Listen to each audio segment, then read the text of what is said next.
ত্ৰিপুৰাৰ পিনৰ পৰা 12 চকীয়া ট্ৰাক এখন আহি আছিল। ট্ৰাকৰ যিটো নাম্বাৰ প্লেট আছে তাত আমি দেখি আছোঁ নাগালেণ্ডৰ গাড়ী, ত্ৰিপুৰাৰ পিনৰ আহি আছিল।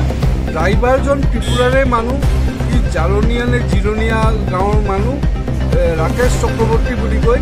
তেখেতে চলাই আহি আছে। আমাৰ যিটো চোৰাইবাৰী ৱাচ পোষ্ট তাত আমি নিৰন্তৰ আমি চেকিং কৰি থাকোঁ, আমি চাই থাকোঁ, গাড়ীবোৰ পৰীক্ষা কৰি থাকোঁ। তাতে ছিগনেল দিয়াতে অলপ ড্ৰাইভাৰে ভয় খোৱাৰ নিচিনা দেখাত আমি ভালদৰে ৰখাব চেষ্টা কৰা নাছিল। আমি অলপ বল প্ৰয়োগ কৰিয়ে গাড়ী ট্ৰাক ৰখালোঁ। কৰি আমি পাইছোঁ ট্ৰাকখন এনে খালী, ট্ৰাকত একো নাই, পিছপিনে একো নাই।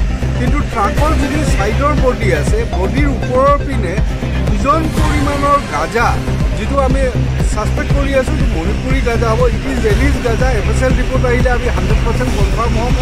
তেনেকুৱা আমি অলমষ্ট 4 কুইণ্টল অৰ্থাৎ 400 কেজি গাঁজা পাইছোঁ, যিটোৰ বজাৰ মূল্য হ'ব আপোনাৰ ধৰক 2 কোটি টকাৰ অলপ ওপৰতে হ'ব। সেইখিনি পালোঁ। আমি পেকেট পাইছোঁ, কিছুমান পেকেট আছে পাৰ পেকেট 6 কেজিৰ অলপ ওপৰত, আৰু কিছুমান পেকেট আছে 5.5 কেজিৰ ওচৰা-ওচৰি। তেনেকুৱা সৰ্বমুঠ গৈ 4 কুইণ্টলমান হয়। সেইটো পালোঁ।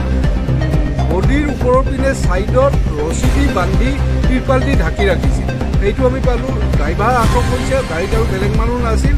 ড্ৰাইভাৰক এতিয়া NDPS এক্টমতে আমি ফৰৱাৰ্ড কৰিম, যথোপযুক্ত শাস্তিবিহীন।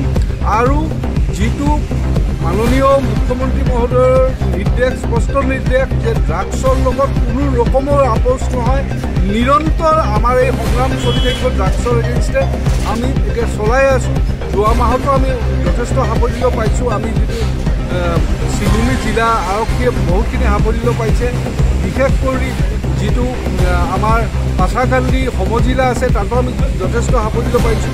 সাফল্যটো মেইন কথা নহয়, আমি বাৰে বাৰে ৰখাই থাকিম। কোনো মতে আমাক নেওচি যাতে যাব নোৱাৰে, ড্ৰাগছ ইয়াত চলিব নোৱাৰে, তাৰ বাবে আমি নিৰন্তৰ প্ৰয়াস কৰি আছোঁ, কৰি থাকিম, এইটো আমি আশ্বাস দিলোঁ।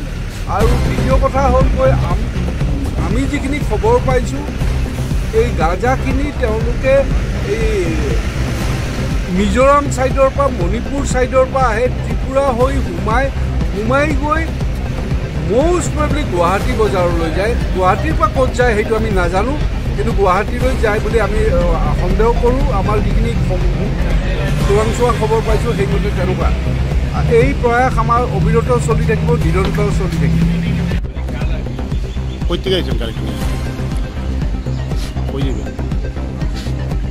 কি আছে গাড়ীতে?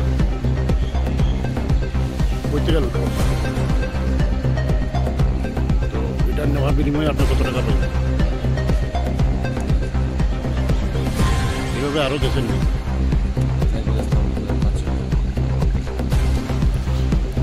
আপনার হ্যান্ডিম্যান আছে গাড়িতে?